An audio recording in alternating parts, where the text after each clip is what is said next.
Last ಕ್ಲಾಸಲ್ಲಿ 2 problems ಹೇಳಾಗಿತ್ತಲ್ಲ. First 2 ಪ್ರಾಬ್ಲಮ್ಸನ್ನು ನಾನು solve ಮಾಡಿಸಿದ್ದೀನಿ ಅನಿಸುತ್ತೆ. ಓಕೆ, ಸರಿನಾ? ಹಾಂ, ಈಗ ಥರ್ಡ್ ಪ್ರಾಬ್ಲಮ್ಮು ಕಳಿಸಿದ್ದೀನಲ್ಲ, ನೋಡ್ಕೊಂಡಿದ್ದೀರಾ ಥರ್ಡ್ ಪ್ರಾಬ್ಲಮನ್ನು? ಓಕೆ, ಹಾಂ, ಕೇಳಿಸ್ಕೊಳ್ಳಿ. From the following particulars prepare A cost sheet showing the different elements of cost, bringing out the figures for factory, administration and selling and distribution overheads separately for the period ending 31/12/2000 ಅಂತ ಇದೆ. ಅಂದರೆ you have to prepare a cost sheet showing the factory cost, administration cost, selling and distribution cost, selling and distribution overheads separately ಅಂತ ಹೇಳ್ತಾ ಇದ್ದಾರೆ. ಒಟ್ಟು you have to find out total cost of production by taking into account all the items given in the problem. Okay, here grouping becomes necessary. That means you have to group the expenses into different categories. Some of the items come under prime cost and some items come under factory overheads, some other items under administration overheads and some more items under selling and distribution overheads. ಈಗ ನೀವು grouping ಮಾಡ್ಕೊಳ್ಬೇಕು. ಯಾವ್ಯಾವ item ಎಲ್ಲೆಲ್ಲಿ ಬರಬೇಕು, ಯಾವ ಗ್ರೂಪ್ನಲ್ಲಿ ಬರಬೇಕು, ಯಾವ ಹೆಡ್ಡಿಂಗ್ನಲ್ಲಿ ಬರಬೇಕು ಅನ್ನೋದನ್ನು ಮಾರ್ಕ್ ಮಾಡ್ಕೊಳ್ಬೇಕು. ಓಕೆ, ನೀವು ಪ್ರಾಬ್ಲಮ್ ಬರೆದಿಟ್ಕೊಂಡಿದ್ರೆ ಪೆನ್ಸಿಲಲ್ಲಿ ಅದು ಮುಂದೆ ಬರ್ಕೊಳ್ತಾ ಹೋಗಿ. ಓಕೆ, ಮೊದಲನೇದು stock of materials on 1/1/2000 34,300, stock of materials on 31/12/2000 29,400. The first one is opening stock and the second one is closing stock. Okay, opening stock of materials and closing stock of materials both will be adjusted in prime cost. Okay, first 2 items will be adjusted in the prime cost. Prime cost ಅಲ್ಲಿ ತಗೊಳ್ಬೇಕು. ನೀವು ಈ ಥರ ಮಾಡಬೇಕಾಗುತ್ತೆ. ನೋಡಿ, ಇಲ್ಲಿ direct material cost ಅಂತ ನಿಮಗೆ ಕೊಟ್ಟಿಲ್ಲ. ಅದ್ರ ಬದಲು ಅವರು opening stock of materials, closing stock of materials, purchase of materials ಅನ್ನು ಕೊಟ್ಟಿದ್ದಾರೆ. With the help of this information you have to calculate the materials used or materials consumed. Okay, so materials consumed ಅನ್ನು ನೀವು calculate ಮಾಡಬೇಕಾದ್ರೆ ಹೇಗೆ ಮಾಡಬೇಕು? Opening stock of materials plus purchase of materials minus closing stock of materials ಮಾಡಿದರೆ you get the direct material cost or cost of materials consumed.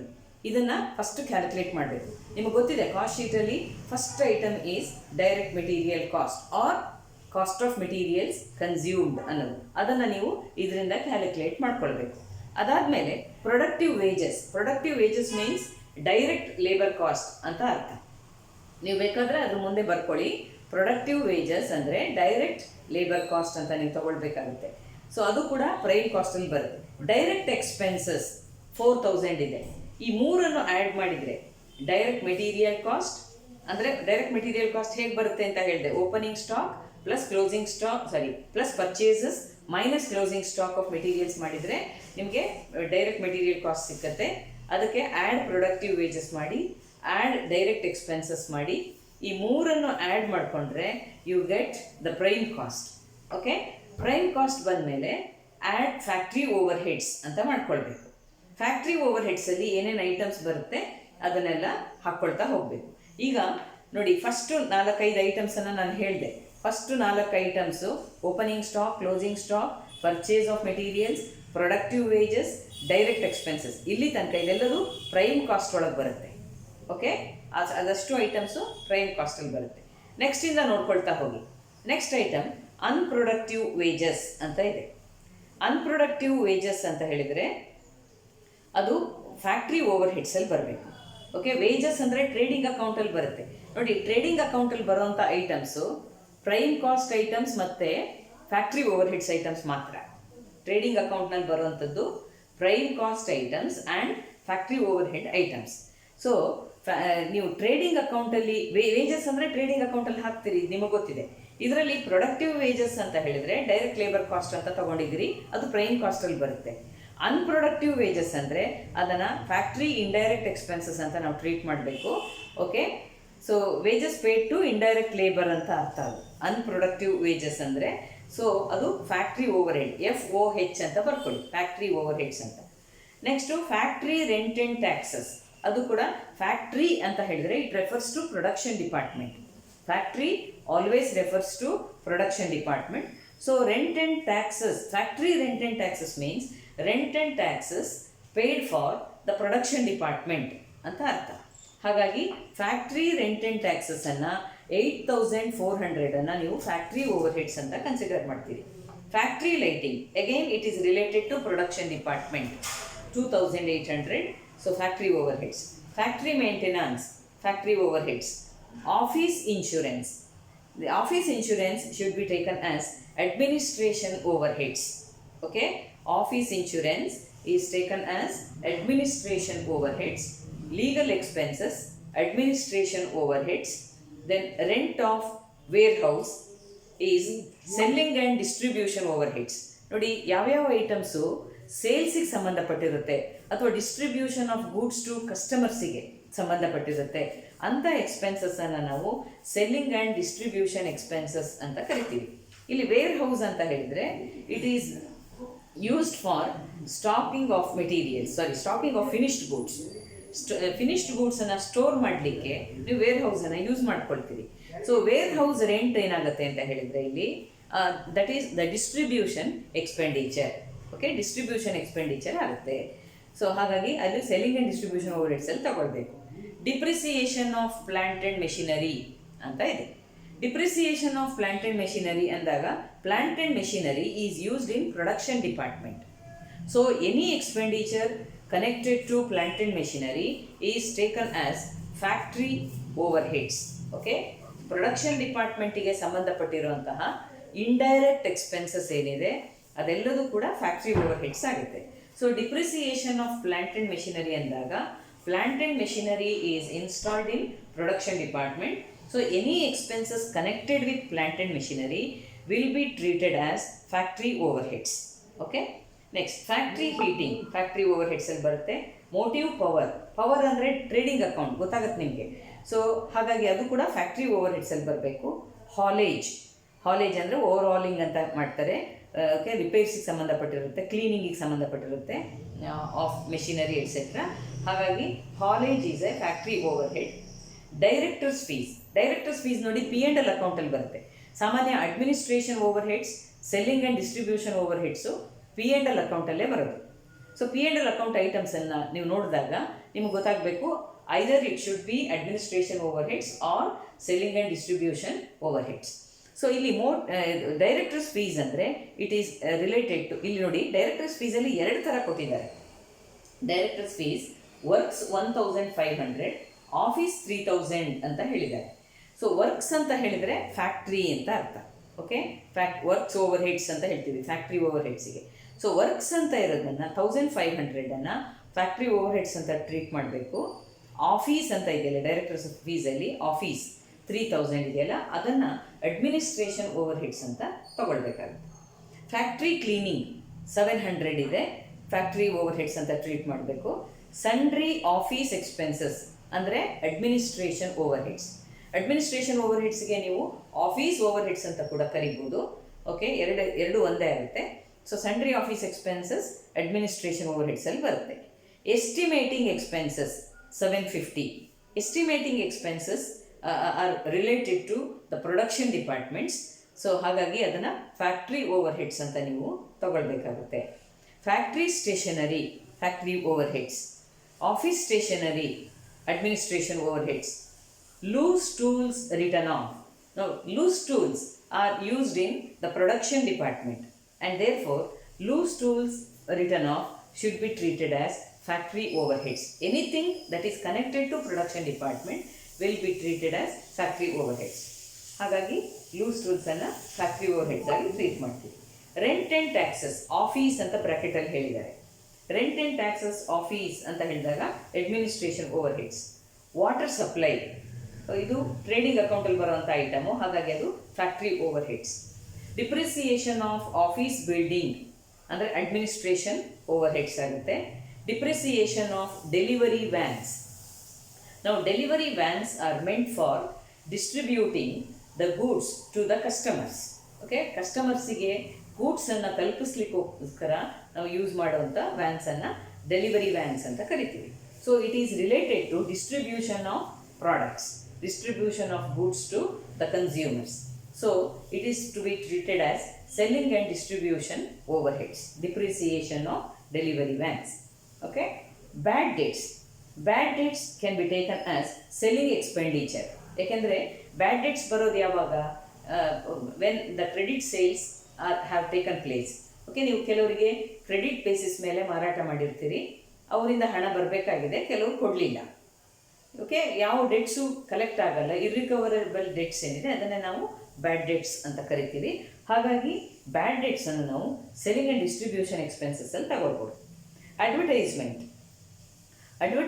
ಅಂತ ಹೇಳಿದರೆ ಅದು selling and distribution expenses, because they are incurred for maintaining demand for products or for the promotion of ಸೇಲ್ಸನ್ನು promote ಮಾಡಲಿಕ್ಕೆ, ನಿಮ್ಮ ಪ್ರಾಡಕ್ಟ್ಸಿಗೆ demand maintain ಮಾಡಲಿಕ್ಕೆ ನೀವು advertisement ಕೊಡ್ತಿದ್ದೀರಿ.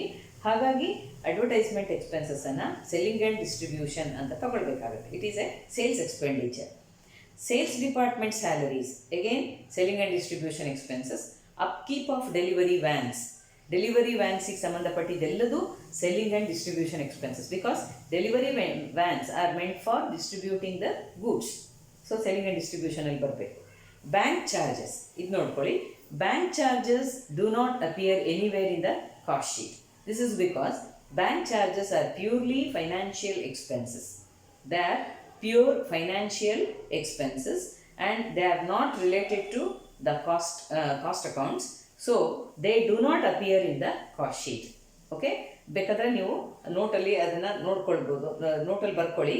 Bank charges are pure financial charges and therefore they are not taken into account in the cost sheet ಅಂತ ಒಂದು note ಬರ್ಕೊಂಬಿಡಿ.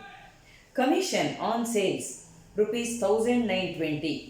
Commission on sales ಅಂತ ಕೂಡಲೇ ಗೊತ್ತಾಗಬೇಕು, it is related to sales. ಹಾಗಾಗಿ ಸೆಲ್ಲಿಂಗ್ ಆ್ಯಂಡ್ ಡಿಸ್ಟ್ರಿಬ್ಯೂಷನ್ ಎಕ್ಸ್ಪೆನ್ಸಸ್ಸಲ್ಲಿ ಬರಬೇಕು. ಈಗ ನೀವು ಗ್ರೂಪ್ ಮಾಡ್ಕೊಂಡಿದ್ದನ್ನು ನೆನ್ಪಿಟ್ಕೊಳ್ಳಿ. ಅದೇ ಥರ ಈಗ ಕಾಸ್ಟ್ ಶೀಟನ್ನು ನೀವು ಪ್ರಿಪೇರ್ ಮಾಡಬೇಕಾಗುತ್ತೆ. ಕಾಸ್ಟ್ ಶೀಟಲ್ಲಿ ಈಗಾಗಲೇ 2 ಕಾಸ್ಟ್ ಶೀಟನ್ನು ಮಾಡಿಸಿದ್ದೀನಿ ನಾನು ನಿಮಗೆ. Okay, first you have to take into account the items which come under prime cost, direct material cost, direct labor cost or direct wages, then direct expenses. ಇದಿಷ್ಟು add ಮಾಡಿದರೆ prime cost ಬರುತ್ತೆ. ಅದಕ್ಕೆ add factory overheads ಮಾಡಬೇಕು, ಆಗ factory cost ಅಥವಾ works cost ಬರುತ್ತೆ. ಅದಕ್ಕೆ administration overheads or office ಓವರ್ ಹೆಡ್ಸನ್ನು ಆ್ಯಡ್ ಮಾಡ್ತೀರಿ, ಆಗ ನಿಮಗೆ ಕಾಸ್ಟ್ ಆಫ್ ಪ್ರೊಡಕ್ಷನ್ ಸಿಗುತ್ತೆ. ಅದಾದಮೇಲೆ add selling and distribution overheads. This will give you the total cost or cost of sales. Okay, this is how you have to prepare the cost sheet. Okay, now we will prepare the cost sheet. Okay, cost sheet.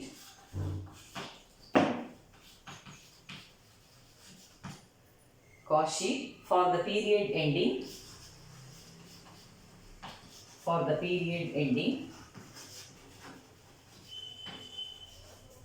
31/12/2000. 31/12/2000 ಇದನ್ನು cost sheet ಹಾಕ್ಕೊಳ್ಳಿ. Okay,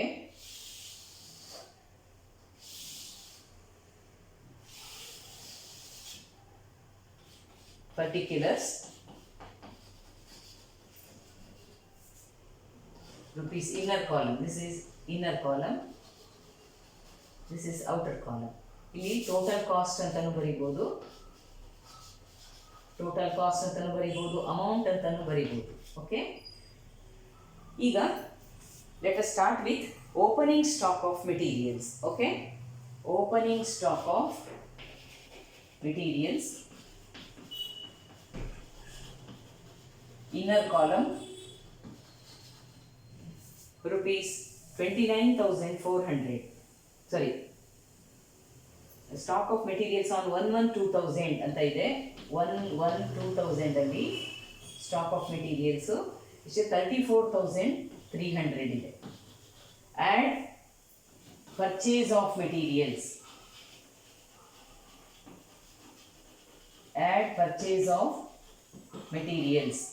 purchase of materials are given 65,100. add these two. Okay, you get 99,400 less closing stock of materials,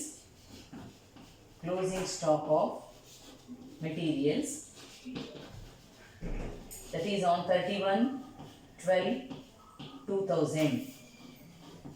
31/12/2000 ಅಲ್ಲಿ closing stock 29,400 ಇದೆ. 29,400 ಇದನ್ನ minus ಮಾಡಬೇಕು. ಈಗ ಏನು ಬರುತ್ತೆ ನಿಮಗೆ, ಇದು direct material cost. Direct material cost ಅಂತಲೂ ಹೇಳ್ಬೋದು, ಅಥವಾ cost of materials consumed, cost of materials used ಎಲ್ಲ ಒಂದೇ. ಓಕೆ, ಸೊ ಈಗ ನಿಮಗೆ ಎಷ್ಟು ಬರುತ್ತೆ? 70,000 ಬರುತ್ತೆ. Okay, 70,000 is the direct material cost. Okay, this is ಹೀಗೂ ಬರಿಬೋದು. Okay, cost of materials consumed, cost of materials consumed or used, or direct material cost,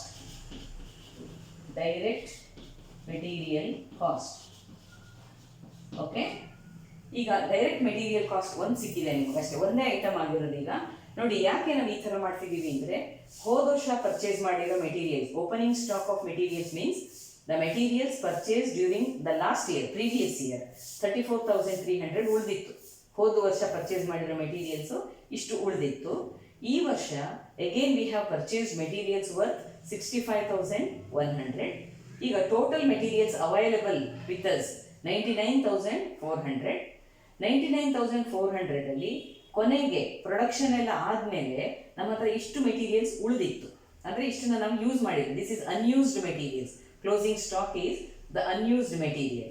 ಹಾಗಾದರೆ ಟೋಟಲ್ ಮೆಟೀರಿಯಲ್ಸ್ ಅವೈಲಬಲ್ ನಲ್ಲಿ ಅನ್ಯೂಸ್ಡ್ ಮೆಟೀರಿಯಲ್ಸ್ ಅನ್ನು ತೆಗೆದ್ರೆ ಒಟ್ಟು ಯೂಸ್ ಮಾಡಿದ ಎಷ್ಟು ಮೆಟೀರಿಯಲ್ ಕಾಸ್ಟು ಅಂತ ಹೇಳ್ಬಿಟ್ಟು ನಿಮಗೆ ಗೊತ್ತಾಗುತ್ತೆ. ಯೂಸ್ ಮಾಡಿರೋ ಮೆಟೀರಿಯಲ್ ಕಾಸ್ಟ್ ಎಷ್ಟು ಅನ್ನೋದು ಗೊತ್ತಾಗುತ್ತೆ. That is 70,000.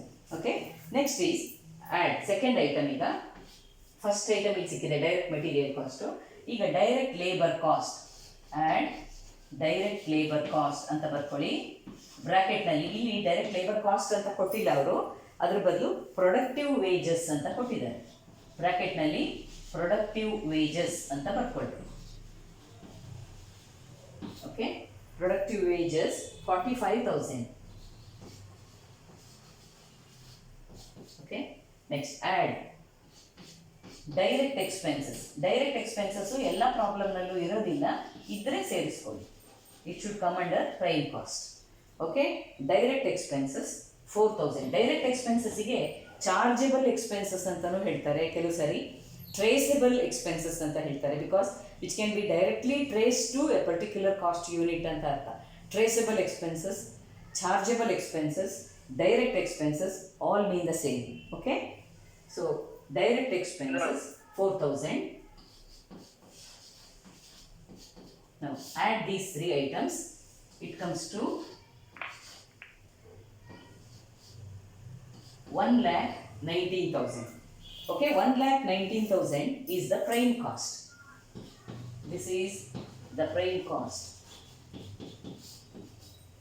Now, after arriving at the prime cost, you have to add factory overheads. Add factory overheads. Okay, ಈಗ ನೋಡಿ ಫ್ಯಾಕ್ಟ್ರಿ ಓವರ್ ಹೆಡ್ಸನ್ನು ನಾನು ಈ ಮೇಲ್ಗಡೆಯಿಂದ ಬರಿತೀನಿ. ಈ ಮೇಲ್ಗಡೆದನ್ನು ಅಳಿಸ್ತೀನಿ. ಈಗ ಹಾಗೆ ಕಂಟಿನ್ಯೂ ಮಾಡೋಣ.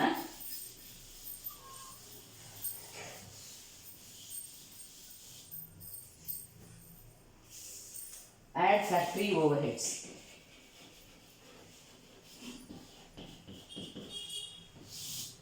Factory overheads are also called as works overheads. Works over heads ಎರಡು ಒಂದೇ ಅರ್ಥ.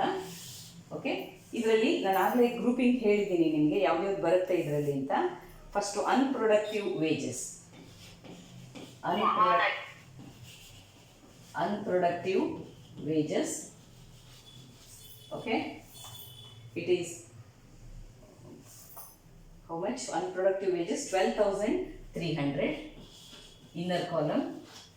Then factory rent and taxes Factory rent and taxes 8,400. Factory lighting, factory lighting, factory lighting, how much? 2,800. Okay. Factory insurance,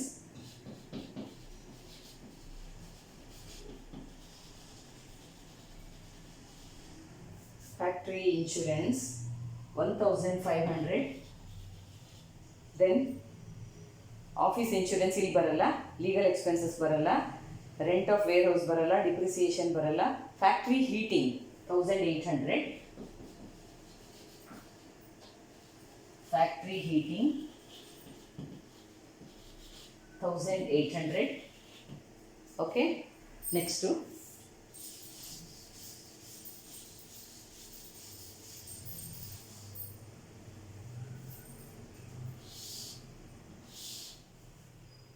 next is motive power 4,600.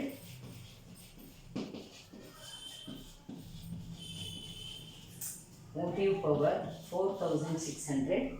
Then ಮಾತಾಡಬೇಡಿ ಝೂಮ್ನಲ್ಲಿ, mute ಮಾಡ್ಕೊಳ್ಳಿ. Motive power 4,600. ಹಾಲೇಜ್ 3,500. 3,500. Okay. Directors ಫೀಸಲ್ಲಿ ನೋಡ್ಕೊಳ್ಳಿ, directors fees works ಅಂತ ಇದೆಯಲ್ಲ ಅದನ್ನು ಮಾತ್ರ ತಗೊಳ್ಬೇಕು. Director's fees, works, okay, 1,500. Next to factory cleaning 700. Factory cleaning 700. Next sundry office expenses ಬರಲ್ಲ. Estimating expenses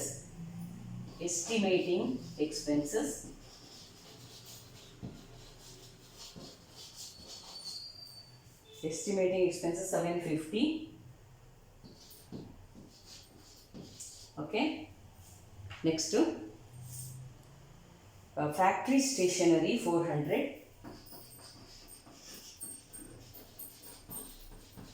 Factory stationery 400. Then office stationery ಬರಲ್ಲ. Loose tools written off. Loose tools written off. It is 500. Then rent and taxes office ಅಂತ ಇದೆ ಅದು ಬರಿಬೇಡಿ. Water supply 1,200. Water supply 1,200. Next depreciation of office building ಬರಲ್ಲ, depreciation of delivery vans ಬರಲ್ಲ. Okay, ಇದಿಷ್ಟನ್ನು ನೀವು ಇಲ್ಲಿ ತಗೊಳ್ಬೇಕಾಗುತ್ತೆ. ಓಕೆ, ಬ್ಯಾಡ್ ಡೇಟ್ಸ್ ಬರಲ್ಲ, ಅಡ್ವರ್ಟೈಸ್ಮೆಂಟ್ ಬರಲ್ಲ. So depreciation of plant and machinery ಏನಾದರೂ ಇದ್ದರೆ ಹಾಕ್ಕೊಳ್ಬೇಕು. ಓಕೆ, ಸೊ ಟೋಟಲ್ ಮಾಡಬೇಕೀಗ. ಟೋಟಲ್ ಮಾಡಿದಾಗ depreciation of plant and machinery ನಾನು ಹಾಕಿಲ್ಲ ಅಂತ ಕಾಣುತ್ತೆ, ಒಂದು ನಿಮಿಷ ನೋಡೋಣ. Legal expenses, rent of warehouse, depreciation of plant and machinery 2,800. Okay, ಅದನ್ನು ಹಾಕ್ಕೊಳ್ಬೇಕು. Depreciation of plant and machinery 2,800. Okay, ಇದಿಷ್ಟನ್ನು ಆ್ಯಡ್ ಮಾಡ್ಕೊಳ್ಬೇಕೀಗ. ಅದಷ್ಟನ್ನು ಆ್ಯಡ್ ಮಾಡಿ ಔಟರ್ ಕಾಲಮಿಗೆ ತೊಗೊಳ್ಬೇಕು. ಓಕೆ, ಇದಿಷ್ಟನ್ನು ಟೋಟಲ್ ಅಪ್ ಮಾಡಿಕೊಂಡು ಔಟರ್ ಕಾಲಮಿಗೆ ತೊಗೊಳ್ಬೇಕು.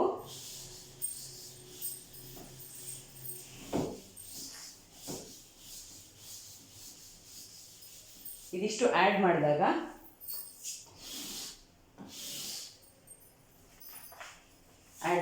42,750 ಬರುತ್ತೆ, ಅದನ್ನು ಔಟರ್ ಕಾಲಮಿಗೆ ಹಾಕೊಳ್ಳಿ. 42,750 ಇಲ್ಲಿ ಇನ್ನರ್ ಕಾಲಮ್ನಲ್ಲಿ ಏನಿತ್ತು ಅದನ್ನೆಲ್ಲ ಆ್ಯಡ್ ಮಾಡಿದಾಗ 42,750 ಬರುತ್ತೆ. ಓಕೆ, ಇದನ್ನು ಮೇಲ್ಗಡೆ ಇರೋ ಪ್ರೈಮ್ ಕಾಸ್ಟಿಗೆ ಆ್ಯಡ್ ಮಾಡಬೇಕು. ಔಟರ್ ಕಾಲಮ್ನಲ್ಲಿ ಮೇಲ್ಗಡೆ ಪ್ರೈಮ್ ಕಾಸ್ಟ್ 1,19,000 ಇದೆ ನೋಡಿ. ಆ 1,19,000ಗೆ 42,750 ಆ್ಯಡ್ ಮಾಡಿದರೆ it comes to 1,61,750. This is called factory cost. Factory overheads are different from factory cost. Factory cost or works cost, both are same. Okay, so after arriving at the works cost, now you have to add administration overheads. Add administration overheads, or it can also be called as office overheads. ಇದನ್ನ office overheads ಅಂತ ಕೂಡ ಕರೀಬಹುದು. Office over heads ಅಲ್ಲಿ ಏನೇನು ಬರುತ್ತೆ ನೋಡೋಣ. Office insurance 700, office insurance 700 inner ಕಾಲಮ್ನಲ್ಲಿ ಬರ್ಕೊಳ್ಳಿ. Then legal expenses 400,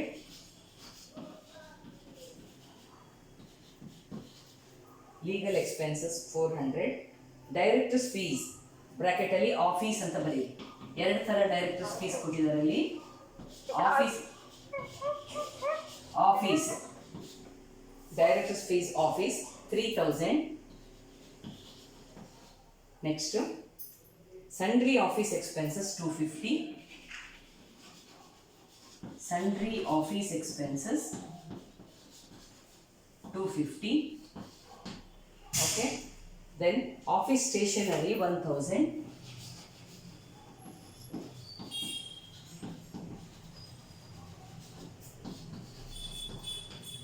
Okay, next rent and taxes office 800, rent and taxes office 800.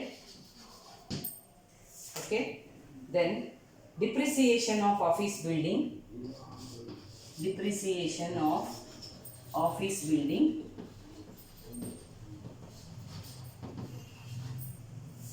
this is 1,500. ಇದಿಷ್ಟನ್ನು ಆ್ಯಡ್ ಮಾಡಿ ಔಟರ್ ಕಾಲಮಿಗೆ ಹಾಕಬೇಕು. ಇದಿಷ್ಟು ಕೂಡ ಆಫೀಸಿಗೆ ಸಂಬಂಧಪಟ್ಟಿರುವಂತಹ ಎಕ್ಸ್ಪೆನ್ಸಸ್ಸು. ಅದನ್ನೆಲ್ಲ ನೀವು ಅಡ್ಮಿನಿಸ್ಟ್ರೇಷನ್ ಓವರ್ ಹೆಡ್ಸ್ ಅಂತ ಕರಿತೀರಿ. 7,650 ಬರುತ್ತೆ, ಅದನ್ನು ಔಟರ್ ಕಾಲಮಿಗೆ ಹಾಕೊಳ್ಳಿ. ಈಗ ಈ ಫ್ಯಾಕ್ಟ್ರಿ ಕಾಸ್ಟ್ ಬಂದಿದೆಯಲ್ಲ, ಇಲ್ಲಿ ಫ್ಯಾಕ್ಟ್ರಿ ಕಾಸ್ಟಿಗೆ ಔಟರ್ ಕಾಲಮ್ನಲ್ಲಿ ಇದೆ ನೋಡಿ, ಇದಕ್ಕೆ ಇದನ್ನು ಆ್ಯಡ್ ಮಾಡಿ. 7,650 ಆ್ಯಡ್ ಮಾಡಿದರೆ 1,69,400 ಬರುತ್ತೆ. 1,69,400 ಬರುತ್ತೆ. ಓಕೆ, ಈಗ this is called cost of production. Okay, ಇದನ್ನು ಇಲ್ಲಿ ಬರಿತೀನಿ ನಾನು.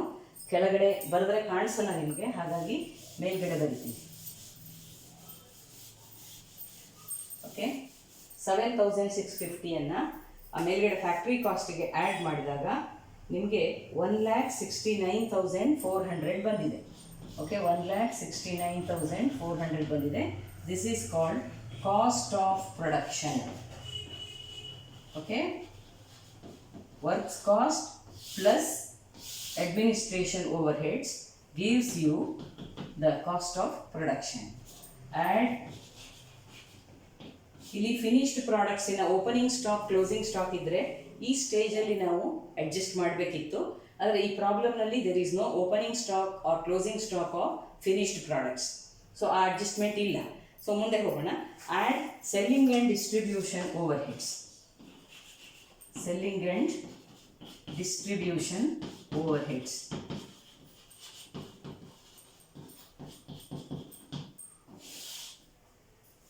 ಇದರಲ್ಲಿ rent of warehouse,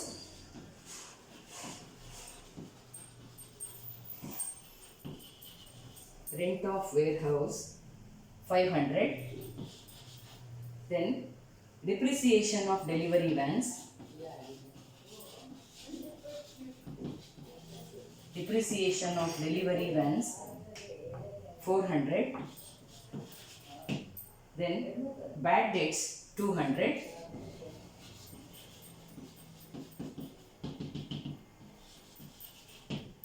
200, advertisement 300,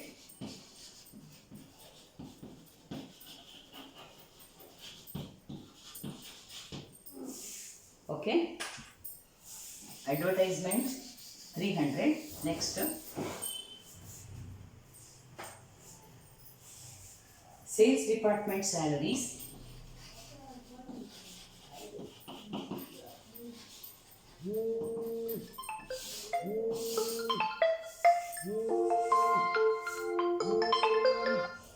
sales department salaries 1800,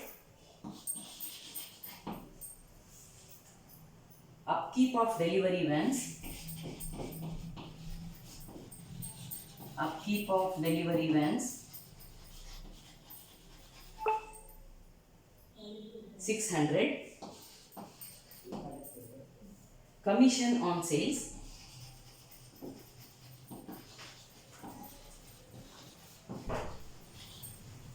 commission on sales 1920. Okay, ಇದಿಷ್ಟನ್ನು ಆ್ಯಡ್ ಮಾಡ್ಕೊಳ್ಬೇಕು. ಇದಿಷ್ಟು ಕೂಡ selling and distribution overheads 5720 ಬರುತ್ತೆ. 5720. ಓಕೆ, ಇದನ್ನು ಆ್ಯಡ್ ಮಾಡ್ಕೊಳ್ಳಿ. ಈಗ ಕಾಸ್ಟ್ ಆಫ್ ಪ್ರೊಡಕ್ಷನಿಗೆ ಸೆಲ್ಲಿಂಗ್ ಆ್ಯಂಡ್ ಡಿಸ್ಟ್ರಿಬ್ಯೂಷನ್ ಓವರ್ ಹೆಡ್ಸನ್ನು ನೀವು ಆ್ಯಡ್ ಮಾಡ್ತಾ ಇದ್ದೀರಿ.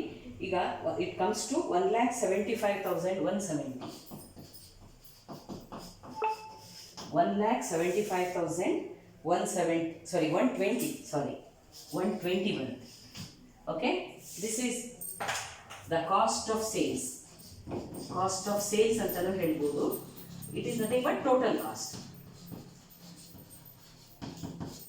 ಓಕೆ, ಇಲ್ಲಿ ಪ್ರಾಬ್ಲಮ್ನಲ್ಲಿ ನಿಮಗೆ ಸೇಲ್ಸನ್ನು ಕೊಟ್ಟಿದ್ರೆ ಇಲ್ಲಿ ಆ್ಯಡ್ ಪ್ರಾಫಿಟ್ ಅಂತ ಬರೆದು ಆಮೇಲೆ ಬ್ಲ್ಯಾಂಕ್ ಬಿಟ್ಕೊಳ್ಬೇಕು. ಸೇಲ್ಸ್ ಬರೆದು difference between sales and total cost should be taken as profit. ಆದರೆ ಈ ಪ್ರಾಬ್ಲಮ್ನಲ್ಲಿ ಸೇಲ್ಸನ್ನು ಕೊಟ್ಟಿಲ್ಲದೆ ಇರೋದ್ರಿಂದ ನೀವು ಇಲ್ಲಿಗೆ ನಿಲ್ಲಿಸಬೇಕು. So this is the total cost of production. Okay, ನಿಮ್ಮವರು ಕ್ವಶನಲ್ಲಿ ಏನು ಕೇಳಿದ್ದಾರೆ ಅಂತ ಹೇಳಿದರೆ, find out the various elements of cost ಅಂತ ಹೇಳಿದ್ದಾರೆ. ನೋಡಿ, ಫಸ್ಟ್ ಪ್ಯಾರಾಗ್ರಾಫಲ್ಲಿ bring out the figures of factory, administration and selling and distribution overhead separately ಅಂತ ಹೇಳಿದ್ದಾರೆ. ನೀವು ಅದನ್ನು ಸಪರೇಟಾಗಿ ತೋರಿಸಿದ್ದೀರಿ. ಸೊ ಅದು ನೀವು ಈ ಕಾಸ್ಟ್ ಶೀಟ್ನಲ್ಲಿ ನೀವು ತೋರಿಸ್ಬೇಕಾಗಿರೋಂಥದ್ದು. ಪ್ರಾಫಿಟ್ ಏನೋ ಅವ್ರು ಕೇಳಿಲ್ಲ ಮತ್ತು ಸೇಲ್ಸನ್ನು ಕೊಟ್ಟಿಲ್ಲ ಅವರು, ಹಾಗಾಗಿ ನೀವು ಪ್ರಾಫಿಟನ್ನು ಕಂಡುಹಿಡಿಯಲಿಕ್ಕೆ ಆಗಲ್ಲ ಈ ಪ್ರಾಬ್ಲಮ್ನಲ್ಲಿ. Okay, this is how you have to prepare the cost sheet and find out the total cost of production. Okay, ಅರ್ಥ ಆಗ್ತಿದೆಯಾ? Hello hello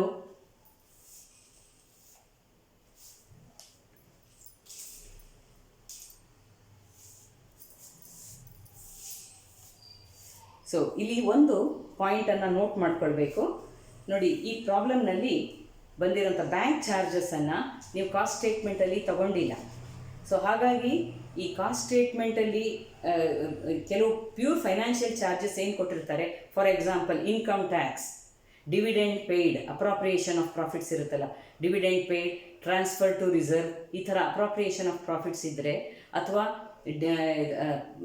that is income from non operating income ಏನಾದರೂ ಇದ್ದರೆ, P&L ಅಕೌಂಟ್ ಕ್ರೆಡಿಟ್ ಸೈಡಲ್ಲಿ ಬರುವಂಥ item, P&L account credit ಸೈಡಲ್ಲಿ ಬರುವಂಥ items ಏನಾದರೂ ಇದ್ದರೆ ಅದನ್ನೆಲ್ಲ ಕಾಸ್ಟ್ ಶೀಟಲ್ಲಿ ತಗೊಳ್ಬಾರ್ದು. Because they are non operating incomes.